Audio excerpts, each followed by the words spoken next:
Semba nkugambye nti Semazinga wa Bulaya yali abaluseeko olutalo nga lwa ddiini nga buli omu asikaza wuwe olw'okuba nti no bali bamaze okubanga beeyawulamu nga tufunye church eno eya Anglican e Bungereza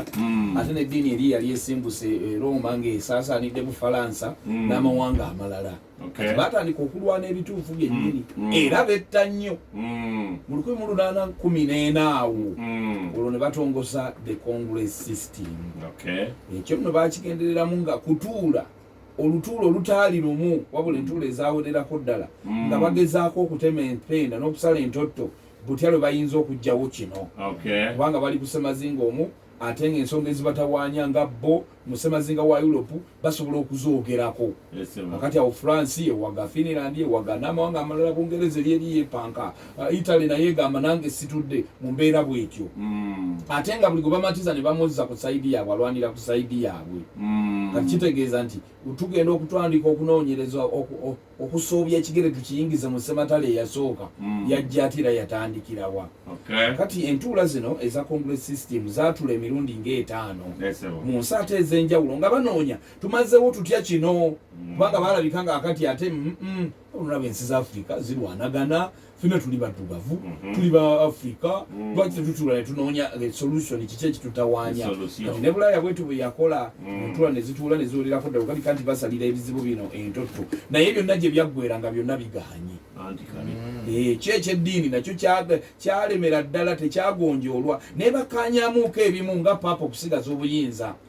obwo bw'okuba nti nno ensi zonna ezirimu obukatuliki yaba akulira kale nno nange kantuuke abange tulukupyo bwepwepe mukulu amanya agange nze Kidomoole owammwe omulungi era mbasaba mumpa amaanyi tusaba kwebaza Mukama Katonda omutonzi w'olukalusaako amazzi mwebale nnyo n'omukyala mwebaze yakutufumbidde ekyenkya nze ndi sexual donut kale nno ye taata tuli mu Banioba njagala kutegeeza nti tumutambuzaako akabanga akawera yadde nga sipiidi ekyali ntono gwa munywanyi wange abusomera ku lediyo ye Japan ali wala nnyo femukusaba niyo wakutaano ye yatuuse ku w'omwenda otegedde enkondo nnene kyokka ate nfunye n'okusoomozebwa okulala nti abantu bangi bambuuza Obunioba bwe buki Bwakabaka kale nno n'ensoberwa oba oli awo babuukidde ekigali kyatambula dda njagala kubategeeza nti buli lunaku lwakutaano obuweereza ekibuuzo ky'otaategeera n'ekikwanukula mu Banioba buno kyokka olwaleero nsazeewo neme kulinda kino sijja kisa mu bibuuzo wabula okubazzaayo nti bwe tuli ku Ssaabanyooba ow'okutaano abaasooka be baliwa abana otegedde kibere kyankizo abantu balime okutalantuka nga batomera ebiki basobole okuba nga bagoberera nja nakutegeeza wano nga ntandika tumbula akalediyo Obunioba bwatandikawo mwaka gwa 1820 nga butandika omusajja Zebbobo Buluku Munyapo sogera ow'olubereberye omusajja ono yajja ng'ava mu Bwakabaka bw'e Ghana ng'amaze okutabuka ne munne gulube Sonsone Kalabaya otumufuuwo yali omukulu wa Asante bw'avaayo najja eno Zebbobo Buluku Munyapo asogera ow'olubereberye n'asala omugaddungu Kayima ng'atudde ku ndiga ye yamusaza n'atuuka eno n'atandika Obunioba buno yabutandikanga nakuza omwezi 10 yabutandikanga 10 dati ndoza namwegireka wabula mu mwaka gwa 1820 n'atwaggapa nga 1822 ate badde tatugoberera bulijjo okutwaggapa kwe kufa ng'olwo bwetugamba nti kabaka akisiza omukono bali bagamba Ssaabanyooba atwaggapye yatwaggapa 14 omwezi gwali gwakusatu omwaka 1822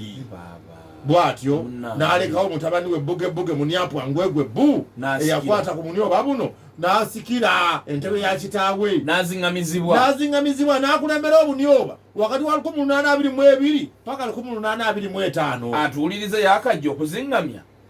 kwekutikkira yamalako emyaka 3 nattibwa mwannyina Nkutupindi Nnyinyiinyi bwe baali abalongo wagoberedde nnyo singa nabwe babeera bwe batyo bw'amala okutwaggapaawo abantu bangi baagaana okudda ku ntupyo naddala oluli olulangira n'olumbejja engo nini nto teyali etulako emisambwa gyonna n'ennono z'Obunioba n'eryoka etula ku ntupyo n'ekajjala n'eryoka eryabo n'eryoka ekulembera obunyoba akatwalo 1825 paka 1831 yali abanyoba omutwalo gumu mu 396 nga bulyazo omisango erya muli otegedde mpulidde kompa mapumba eyali wabugabuga munyapwa ngwegwe bu kwekudda ku ntupyo wano konko mapumba ekatikkiro sajja ono yali ayitibwa erepa amadimidi igikoko nini yafuga bubi teyali mulangira yafuga bubi n'abakulembera akatwalo 1831 paka 1841 emyaka 10 ng'abakooza kajiri kyokka ye yagibwako olutalo abantu bagenda mu nsiko ne bamuyekera nga balina amafumu oba 27 ne bamulwanyisa ne bamuggyako kwe kuleeta Ssaabanyooba gwe tuliko leero ayitibwa Obama mbugupya bugwe ngopye olubereberye Ssaabanyooba akyasinza obuto ku myaka 15 gyokka kakati nga bwe nkunyonyodde abo abataano betwakasambuzaako kugambye ali amunyumye Japan ali kuwamwenda tugenda kwongeramu ka sipiidi tusobole okumusanga kubanga n'ebyokunyumya bingi jukira olina otunyumiza ku Bwakabaka obuliranyeewo nga Nyanyali Kingdom ewa Ssaabanyaalisa kakati awo mu mbeera eyo kambagambe ndi ku Lubutako Jigijo tutandikirawo enkya ku Lubutako Jigijo kuba ndawuse kyakimanyi ku Lubutako Jigijo nawe so kimanyi ku Lubutako Jigijo kigambo jesi katandikirawo Lubutako Jigijo wajua n'abamawulire teba interviewing abapya bali ku bakadde abapya nabo balakatira